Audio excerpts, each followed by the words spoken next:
നമസ്കാരം സുഹൃത്തുക്കളെ. അപ്പോൾ നമ്മൾ ഇന്നൊരു എൻട്രി എടുത്തേക്കുന്നത് അദാനി എൻ്റർപ്രൈസസിലാണ്. നമ്മുടെ സ്ഥിരം എസ് എൽ ഹണ്ടിങ് സ്ട്രാറ്റജി അല്ല. ഇന്ന് നമ്മൾ എടുത്തേക്കുന്നതെന്ന് വെച്ച് കഴിഞ്ഞാൽ ഒരു ഡയറക്ഷണൽ ട്രേഡാണ്. കാരണം ഇന്ന് നമുക്ക് രാവിലെ മനസ്സിലായി മാർക്കറ്റ് ഇന്നൊരു വൺ ഡയറക്ഷണൽ മൂവ്മെൻ്റ് ആയിരിക്കും ചെയ്യുക എന്ന്.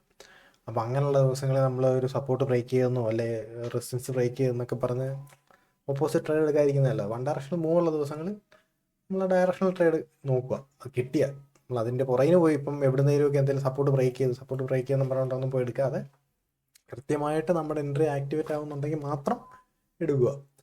അപ്പം ഇന്ന് അദാനി എൻ്റർപ്രൈസസിൽ വന്നിട്ട് നമ്മുടെ എൻട്രി ഞാൻ എന്താ ഈ ക്യാൻഡിൽ 9:30 ഒരു സെക്കൻഡ് ഞാനൊന്ന് മാർക്ക് ചെയ്യാം.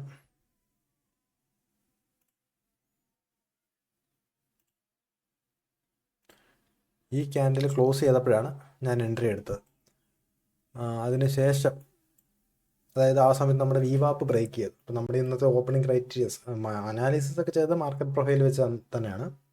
മാർക്കറ്റ് പ്രൊഫൈൽ വെച്ചിട്ട് നമുക്കിന്നൊരു ഇംബാലൻസ് ഓപ്പണിംഗ് ഉണ്ടായിരുന്നു. ഇംബാലൻസ് ഓപ്പണിംഗ് ചെയ്തതിന് ശേഷം മാർക്കറ്റ് വീക്കാണെന്ന് നമുക്ക് മനസ്സിലായി. നമുക്ക് ഓർഡർ ഫ്ലോയിൽ അങ്ങനെയുള്ള കാര്യങ്ങൾ കണ്ടു. അതിനുശേഷം ഈ 9:30 ക്യാൻഡിൽ ക്ലോസ് ചെയ്തപ്പം ഞാനൊരു എൻട്രി എടുത്തു. അതിനുശേഷം മാർക്കറ്റ് വൺ ഡയറക്ഷൻ മൂവ്മെൻറ്റ് നമ്മൾ ചെയ്യുന്ന ദിവസം നമ്മൾ റെക്കോർഡ് ചെയ്യാതിരിക്കുന്നത് ഒന്നാമത്തെ കാര്യം എന്ന് വെച്ച് കഴിഞ്ഞാൽ മറ്റേ നമ്മൾ എസ് എൽ ഹണ്ടിങ് ചെയ്യുന്ന സമയത്ത് എന്ന് വെച്ചാൽ പെട്ടെന്ന് നമ്മൾ ടാർഗറ്റ് അടിക്കും. അങ്ങനെ ഏറ്റവും പോയി 1 മണിക്കൂറൊക്കെ ടാർഗറ്റിന് വേണ്ടി വെയിറ്റ് ചെയ്യേണ്ട കാര്യമുള്ളൂ. പക്ഷേ ഈ ഡയറക്ഷണൽ ട്രേഡ് നമ്മൾ എടുക്കുന്ന ദിവസങ്ങളെന്ന് വെച്ച് കഴിഞ്ഞാൽ നമ്മൾ ടാർഗറ്റ് ആയിട്ട് ബുക്ക് ചെയ്യാറില്ല. നമ്മൾ എസ് എൽ ട്രെയിൽ ചെയ്ത് കൊണ്ടുപോകാറേ ഉള്ളൂ പതിവ്. അല്ലെങ്കിൽ നമ്മുടെ ഈ പറയുന്ന പോലെ ഓർഡർ ഫ്ലോയ്ക്കകത്ത് നല്ല ബയ്യേഴ്സ് വരുന്ന ഡേറ്റ നമുക്ക് കാണണം. അന്നേരം എക്സിറ്റ് ടൈം ആയി. അപ്പോഴും എക്സിറ്റ് ടൈം മാറത്തില്ല. അങ്ങനെ വരുന്നു ഒരു നല്ല ബയ്യേഴ്സ് വരുന്ന ക്യാൻഡലിൻ്റെ മണ്ടയ്ക്ക് നമ്മൾ എസ് എൽ ട്രെയിൽ ചെയ്ത് വെക്കത്തേ ഉള്ളൂ. അപ്പോൾ ഇന്നും അങ്ങനെ തന്നെയാണ് പോയത്. വന്ന് നമുക്കൊരു 1:2, അതായത് ഈ ഭാഗത്തൊക്കെ എത്തിയപ്പോൾ 1:3 ആയതാണ്. നമ്മുടെ ഈ ക്യാൻഡിലൊക്കെ എത്തിയപ്പോൾ 1:3 അടിച്ചു. അപ്പോൾ 1:3 അടിച്ച സമയത്ത് നോക്കുമ്പം ഒരു 2:35 ആയിരുന്നു, 2:40 ആയിരുന്നു. അപ്പം 2:40 ആയിട്ടും ഞാൻ ടാർഗറ്റ് സത്യം പറഞ്ഞാൽ വെച്ചിരുന്ന ഇന്നത്തെ 80 ആണ്. അതായത് ഇവിടം വരെയാണ് നമ്മൾ ടാർഗറ്റ് വെച്ചത്. അപ്പോൾ ഇന്ന് സ്ട്രെങ്ത് ഉണ്ടെങ്കിൽ ഇങ്ങനെ വരെ വരേണ്ടതാണ്. പക്ഷെ ഇന്ന് അത്രയും വന്നില്ല. അപ്പോൾ അതുകൊണ്ട് നമ്മൾ ഈ 2:35 സമയത്ത് നമുക്ക് ഈ 2:35 ഈ ക്യാൻഡിലിൻ്റെ മണ്ടയ്ക്കായിട്ട് ഞാൻ എൻ്റെ എസ് എൽ ട്രെയിൽ ചെയ്തങ്ങ് വെച്ചു. അത് അടുത്ത ക്യാൻഡിൽ തന്നെ തിരിച്ച് കയറി അതടിച്ചു. ഒരു 1:2.5 അടുത്ത് നമുക്ക് 2.47 അല്ല 2.5 അടുത്ത് നമുക്ക് അന്നേരം ടാർഗറ്റ് കിട്ടിയിട്ടുണ്ട്. ഓക്കെ, അപ്പം എൻട്രി എടുത്തതിൻ്റെ റീസൺ ഞാൻ ബാക്കി കാര്യങ്ങൾ ഞാൻ ഓർഡർ ഫ്ലോയിൽ കാണിച്ചു തരാം. ഇത് കണ്ടോ, ഇത് പഴയ നേരത്തെ ഒരു 2 സപ്പോർട്ട് വന്നേക്കുന്ന ഒരു സോണാണ് നമ്മൾ ഇപ്പോൾ ഈ മാർക്ക് ചെയ്ത് വെച്ചേക്കുന്നത്.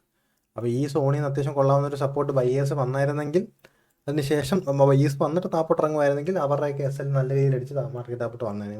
അങ്ങനെ ഒരു ബയ്യേഴ്സ് ഇവിടെ വന്നിട്ടില്ല. ഒന്നാമത് കാര്യം നെറ്റ് വീക്കായിരുന്നു. ഈ ഭാഗത്തൊന്നും ബയ്യേഴ്സ് വന്നിട്ടില്ല വലുതായിട്ട്. അതുകൊണ്ട് നമുക്കങ്ങനെ അവിടെ ഒരു എസ് എൽ ഹണ്ട് കിട്ടിയില്ല. അല്ലെങ്കിൽ നമ്മൾ അതിനും വെയിറ്റ് ചെയ്ത് പയ്യെ ഇറങ്ങത്തുള്ളായിരുന്നു. ഓക്കെ, ഓർഡർ ഫ്ലോയിൽ ബാക്കി കാര്യങ്ങൾ ഞാൻ കാണിക്കാം.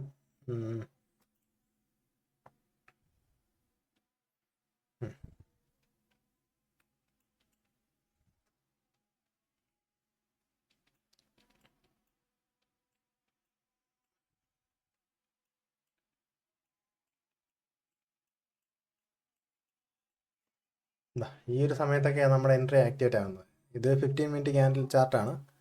ഈ ക്യാൻഡിലിനിടയ്ക്കാണ് നമ്മുടെ എൻട്രി ആക്ടിവേറ്റ് ആകുന്നത്. എൻട്രി ആക്ടിവേറ്റ് ആയിട്ട് നമുക്കറിയാം ഇവിടെയൊക്കെ ഒരു 25,000 ഡെൽറ്റ ഇവിടെ വന്നിട്ടുണ്ട് ആ ക്യാൻഡിലിൽ തന്നെ. അപ്പോൾ നമുക്ക് നല്ല സെല്ലേഴ്സ് ഉണ്ട്. അതിനുശേഷം ക്യാൻഡിൽ ഗ്രീൻ ആയിട്ടും ഡെൽറ്റ റെഡ് ആയിരുന്നു. പിന്നെ 9,000 ഡെൽറ്റ, പിന്നെ ഒരു 10,000 പോസിറ്റീവ് ഡെൽറ്റ വന്നു. അതിനുശേഷം വീണ്ടും 1000, പിന്നെയും താപ്പോട്ട് തന്നെ, പിന്നെ ഒരു 15,000. മാർക്കറ്റ് ഓരോ തവണ ഓരോ ലോ കട്ട് ചെയ്യുമ്പോഴും അത്യാവശ്യം നല്ല ഡെൽറ്റ, തൊട്ട് മുമ്പുള്ളതിനെക്കാട്ടി നെഗറ്റീവ് ഡെൽറ്റ കൂടി തന്നെ ആവുന്നുണ്ടിരുന്നത്. പിന്നെ നമുക്ക് പേടിക്കേണ്ട കാര്യമില്ല. നമ്മൾ കാമൺ ക്വയറ്റായിട്ടാണ് നമ്മളിത് ഹാൻഡിൽ ചെയ്ത് പോകുന്നത്. പക്ഷെ ഓർഡർ ഫ്ലോ നോക്കാത്ത ഒരാളെ സംബന്ധിച്ചായിരുന്നെങ്കിൽ ഇവിടെയൊക്കെ ഇവർ സപ്പോർട്ട് മാർക്ക് ചെയ്ത് വെക്കും. അതായത് ഈ ഭാഗമൊക്കെ ഒരു സപ്പോർട്ട് സോണായിട്ട് മാർക്ക് ചെയ്തിട്ട് ഒന്നുകിൽ ഇവിടുന്ന് പോകുമ്പോൾ ഇതങ്ങ് മാറ്റാം കേട്ടോ, ഈ എൻട്രി എടുത്തതിൻ്റെ. അതായത് ഇവിടെ ഈ ക്യാൻഡിലൊക്കെ വരുമ്പം ഇവർ വിചാരിക്കും ഒന്നുകിൽ ഇവിടുന്ന് എക്സിറ്റ് ആയി. ഇപ്പോൾ ഇവിടുന്ന് ഇങ്ങനെ എൻട്രി എടുത്തിട്ടുള്ളവർ ഇവിടെ നിന്ന് എക്സിറ്റ് ആയി മാറും. അതല്ലെങ്കിൽ എന്ത് ചെയ്യും, ചിലർ ഇവിടെ വന്ന മാർക്കറ്റ് ഇന്ന് ഇത്രയും വീണ് ഇവിടെ സപ്പോർട്ട് സോണിൽ വന്നു, ഇവിടെ ബുള്ളിഷ് എൻഗൾഫിംഗ് ഒക്കെ ഉണ്ടാക്കുന്നുണ്ട്. ഇവിടെ ഒരു ബുള്ളിഷ് എൻഗൾഫിംഗ് ഒക്കെ ഉണ്ടാക്കുന്നുണ്ട്. അപ്പോൾ ഇനി മാർക്കറ്റ് മേലോട്ട് പോകുന്നതാണ് ഇവിടുന്ന് എൻട്രി എടുക്കും. ഓർഡർ ഫ്ലോ ഉള്ള സമയത്ത് നമുക്ക് കറക്റ്റ് എൻട്രി കിട്ടും.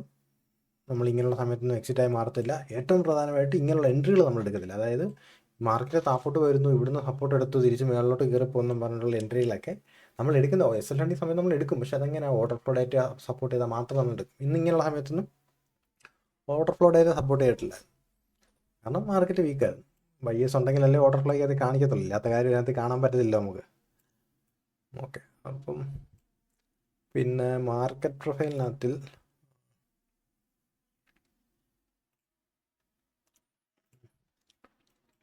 അതാണ് നമ്മുടെ അദാനി എൻ്റർപ്രൈസസിൻ്റെ മാർക്കറ്റ് പ്രൊഫൈൽ ചാർട്ട്.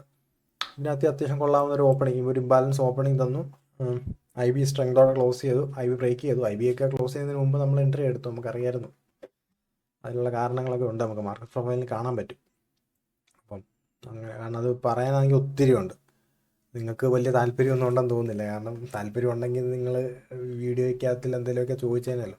അതുകൊണ്ടുകൂടാണ് നമ്മളിപ്പോൾ SL ഹണ്ടിങ് ട്രേഡ്സ് അങ്ങനെ വലിയ എടുക്കുന്നത്. കാരണം എൻട്രി എടുത്തിട്ട് ഈ വീഡിയോ റെക്കോർഡ് ചെയ്യാനൊക്കെ ഇച്ചിരി മെനക്കേടുണ്ടല്ലോ.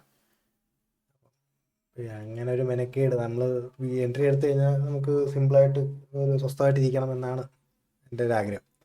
അപ്പോൾ അതിനിടയ്ക്ക് ഇനി വീഡിയോ റെക്കോർഡ് ചെയ്യാൻ പോകുന്നു, അതിന് പോകുന്നു ഇതിന് പോകുന്നൊക്കെ പറയുന്നത് ഇച്ചിരി മെനക്കെട്ട കാര്യം. അപ്പോൾ ആർക്കെങ്കിലും പ്രയോജനം ഉണ്ടെങ്കിൽ മാത്രം ചെയ്യാമെന്നേ ഞാൻ വിചാരിച്ചിട്ടുള്ളൂ.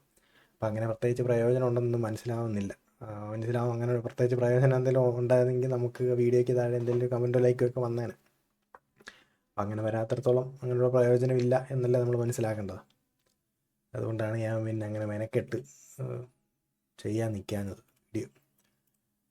അപ്പം ആർക്കെങ്കിലും എന്തെങ്കിലും പ്രയോജനം ചെയ്യുന്നുണ്ടെന്ന് തോന്നുവാണെങ്കിൽ നിങ്ങൾ ലൈക്ക് ചെയ്യുക, അല്ലെങ്കിൽ എന്തെങ്കിലും കാര്യങ്ങൾ അറിയണമെന്നുണ്ടെങ്കിൽ ഇങ്ങനെയുള്ള ഇങ്ങനെയുള്ള ലൈവ് ട്രേഡ് വീഡിയോസ് അല്ല ട്രേഡ് എക്സ്പ്ലെയിൻ ചെയ്യുന്ന വീഡിയോ അല്ല. ഞങ്ങൾക്ക് മാർക്കറ്റ് പ്രൊഫൈലിനെ പറ്റിയും ഓർഡർ ഫ്ലോയെ പറ്റിയൊന്നും അറിയില്ല. അതിനെപ്പറ്റിയുള്ള കൂടുതൽ കാര്യങ്ങൾ, ബേസിക്സ് ആയാലോ അല്ലെ ഒരു ഇൻ്റർമീഡിയറ്റ് സംഭവങ്ങളായാലോ അല്ല അതിനെക്കുറിച്ചുള്ള കാര്യങ്ങളാണ് പറയേണ്ടതെന്നുണ്ടെങ്കിൽ അത് പറയുക. എന്നെക്കൊണ്ട് പറ്റുന്ന കാര്യങ്ങൾ ഞാൻ ചെയ്തു തരാം. ഓക്കെ, പിന്നെ ഇതിൻ്റെ ഇനി എൻട്രി എടുത്തിട്ടുണ്ടോ ഇല്ലയോ എന്ന് ആർക്കെങ്കിലും സംശയം ഉണ്ടെങ്കിൽ ഇവിടെ മറ്റേ ആരോ കാണിക്കുന്നില്ല. ഞാൻ എന്തായാലും ഓർഡർ ബുക്ക് കൊടുത്തേക്കാം. പ്രോഫിറ്റ് ഒന്നും ഞാൻ പറയുന്നില്ല കേട്ടോ, വെറുതെ പ്രോഫിറ്റ് കാണിച്ച് നിങ്ങളെ, എന്തായാലും എൻ്റെ റിസ്ക് ഒക്കെ കൂടിയിട്ടുണ്ട്, അപ്പോൾ പ്രോഫിറ്റൊക്കെ വലുതാണ്. അപ്പോൾ അത് കാണിച്ച് പ്രോഫിറ്റ് കാണിച്ച് വെറുതെ നിങ്ങളെ ഇതാക്കുന്നില്ല.